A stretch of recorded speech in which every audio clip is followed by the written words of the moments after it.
They divorced amicably. Soon after, at 28, Mavis sent off a story to the New Yorker magazine. Legendary editor William Maxwell wrote back saying the context was too Canadian, but did she have others? She did, and Maxwell published one. Gallant gave notice at the Standard and left for Paris to be a writer.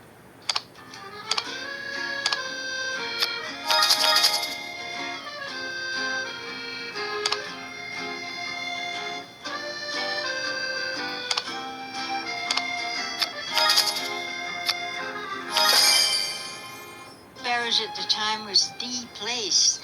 Can you describe to me, when you arrived to Paris, what that felt like to you? Free. Being free, whatever I want to do or say or anything. Other Canadian writers passed through too. Morley Callahan, poet John Glasgow, and Mordecai Richler, who was a decade her junior. I remember sitting outside in Paris. It was the first year I was in Paris. It was the first year I was there. And I was reading The House in Paris by Elizabeth Bowen, which you probably know by heart as I do. I was reading with great pleasure. Along came Mordecai with his hands in his pockets, and his hair up to here, curly hair up to there, all that.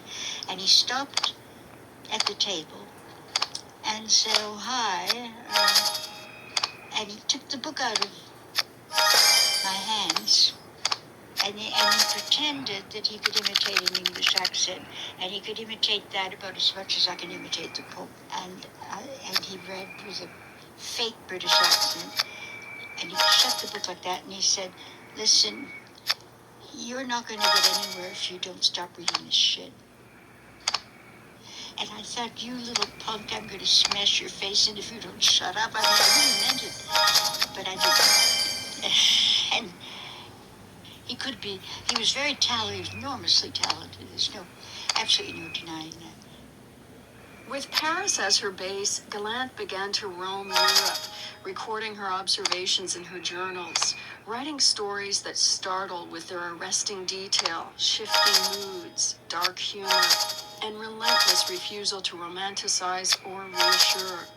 One, The Late Homecomer, is the poignant story of a German prisoner of war at last returning home to his mother.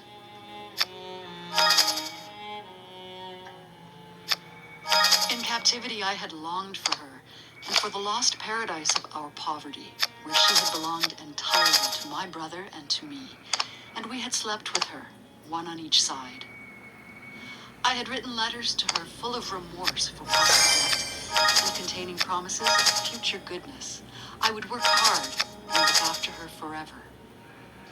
These letters, sent to a blonde, young, soft-voiced Greta Besterman, had been read by Greta Tepler, whose graying hair was pinned up in a sort of oval bundle, and she was anxious and thin, as afraid of things to come as she was of the past.